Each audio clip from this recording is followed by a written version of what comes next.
Kay Rab, may napansin kay Beyonce na totoo nga ba ito? So, yan po yung topic po natin for today's video. Kumusta po kayo, Team Edsy? Sana ay nasa mabuti po kayong kalagayan.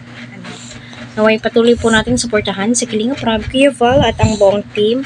Huwag po natin skip ang kanilang ads para sa ganon ay syempre marami pa pong kababayan po natin ang kanilang malingap at ang kanilang matulungan. So, ang masasabi ko po dito ang mission success.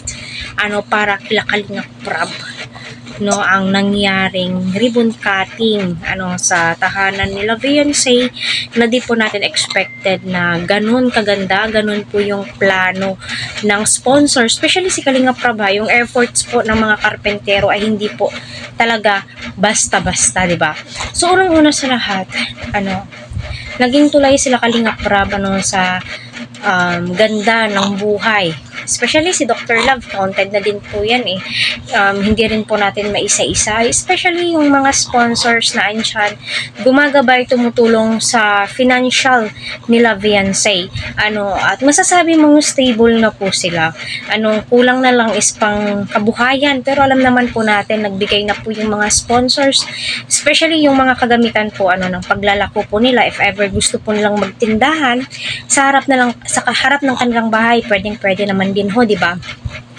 So, kahit sa Kalinga Prab ay napansin, na grabe, yung picture ni Kalingap Edu, andun sa main door, sa entrance, doon sa may lagyanan ng TV, So, dyan mo masasabi, na thankful tayo, na may isang Beyonce na handang sumuporta kay Kalingap Eds, sa lahat, all throughout, kahit na hindi po na shout out or hindi po na pasalamatan, kahit napakaraming viewers, iba pa rin daw po, pero alam naman po natin na nakakaintindi po yan si Kalingap Edu kasi unang-una sa lahat, malawak po yung kaisipan ni Eds at matalas po yung damdamin niya. At anong bang perfect term para doon mga ka-Team Edsy? Para sa akin, kahit napansin po ni Kalinga Prab na hindi po na shoutout yung pinsan niya, pero counted na din po yun basta sa ngalan ng Kalingap, kasi Kalingap naman din po itong si Kalingap Edu.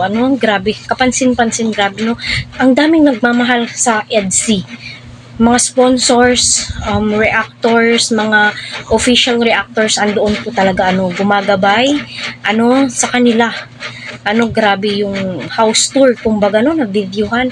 Yung kwarto ni Beyonce, di po talaga basta-basta, napakaganda.